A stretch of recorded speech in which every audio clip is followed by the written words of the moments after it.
fuerzas a pactar lo que se podía, porque parece que les asustaba el seguir manteniendo la propia movilización. Si no lo hubiéramos hecho así, probablemente hoy tendríamos otro panorama radicalmente diferente, más parecido probablemente al europeo, pero nos hemos tenido que tragar no ya 200 años, sino cuando se habla de una supuesta democracia con una constitución, porque ha habido diversas constituciones, perdón, y acabo, porque no me quiero liar. Quiero decir que hay una historia, digamos, de unas fuerzas reaccionarias en este país con las cuales hay que romper, y hay que romper desde la gente, y efectivamente las fórmulas republicanas encarna toda una tradición de progreso, de luchas, de represión contra la gente. Claro, los valores republicanos en este país están muy ligados a la guerra, están muy ligados a la gente, a la represión posterior y el aniquilamiento de todo tipo de libertades y tal, ¿no?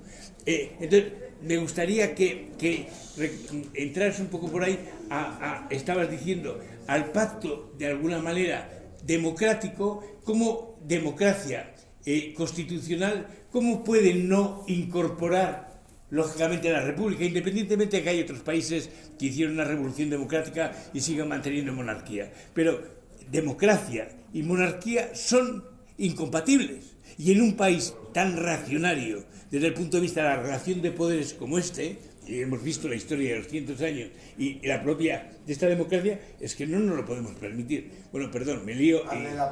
Y la pregunta es, ¿no crees que efectivamente... Sí, ¿no crees que efectivamente, lo has venido planteando, yo creo que de hecho, ¿no?, que democracia y república, democracia y valores republicanos, democracia y gente, democracia y capacidad de empoderarse para resolver conflictos desde los derechos son necesarios, ¿no? Bueno, perdón. Sí, bueno, yo he intentado decir efectivamente que la democracia, el Estado social y el Estado democrático, verdaderamente como se tienen que canalizar, como mejor se van a canalizar es partiendo de esos valores republicanos. Que ciertamente, por ejemplo, la Constitución menciona la libertad, menciona la igualdad, menciona la justicia, los menciona. El problema está en que, bueno, el tema de la monarquía, no sé si vale mucho más la pena entrar, pero sí me gustaría decir algo sobre la transición. Yo he dicho antes que yo creo que aquello se pudo hacer mejor, pero que reconozco, porque además me cuesta mucho reprochar a nadie haber hecho una mala transición cuando fue para muchos un acto de generosidad enorme y de sacrificio. Pero sin embargo, creo que el problema de la transición, además de que se hizo así, pero creo que ese problema era solventable. Han pasado 40 años, ¿no? 41 años desde la Constitución, es tiempo suficiente para haber promovido una buena reforma constitucional, ya alejados del franquismo y de las estructuras franquistas, por lo menos sociológicamente sí podíamos estar alejados. Aunque hubiera habido residuos y los hay, pues no lo niego, pero la mayor parte de la sociedad bien movilizada, creo que efectivamente se podía haber promovido una reforma constitucional importante, muy importante. Quizá el tema de la monarquía fuera de los más complicados, pero sí otras reformas de calado. Y el problema de la transición no solo fue cómo se hizo, que a lo mejor yo no sé si se podía hacer, yo insisto, me cuesta mucho.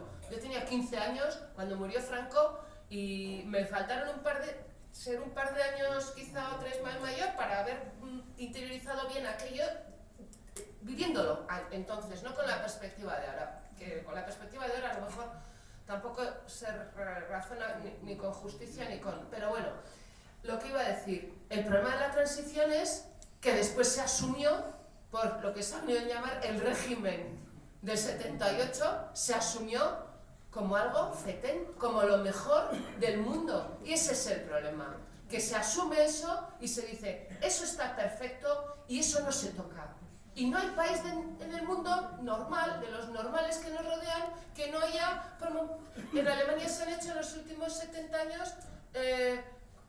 ¿Cuántas? 60 o algo así, reformas constitucionales. En todos los países se promueven reformas constitucionales. En España 2, una para que pudieran votar en las elecciones municipales los ciudadanos de la Unión Europea y otra la del famoso 135, con agosticidio, como decimos, o con agosticidad.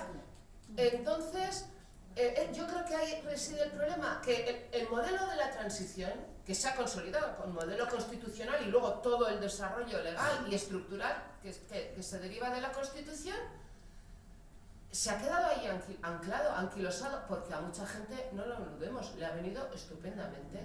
Costó que mucha gente se adaptara, aquello parecía que iba a ser el caos, y sin embargo, como las estructuras económicas y las estructuras políticas, aunque les cueste un poco, inmediatamente se adaptan, y una vez que están adaptadas ya lo ponen todo a su servicio, pues ahí estamos, anclados ahí. Yo creo que se podría haber gestionado estos últimos 40 años de una manera distinta, aunque la transición hubiera sido la misma. Y el problema está en los dos grandes partidos.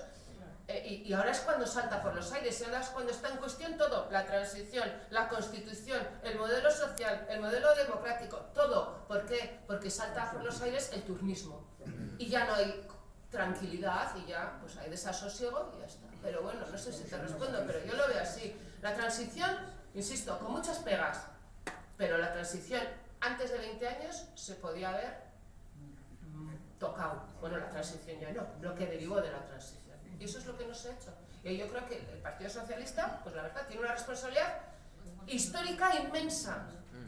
No porque se aprobara, no por cómo se hizo la transición, que ahí estuvo el Partido Comunista también, no por cómo se aprobó la Constitución, sino por cómo se ha bloqueado y se ha querido dejar aquella fotografía como una fotografía definitiva.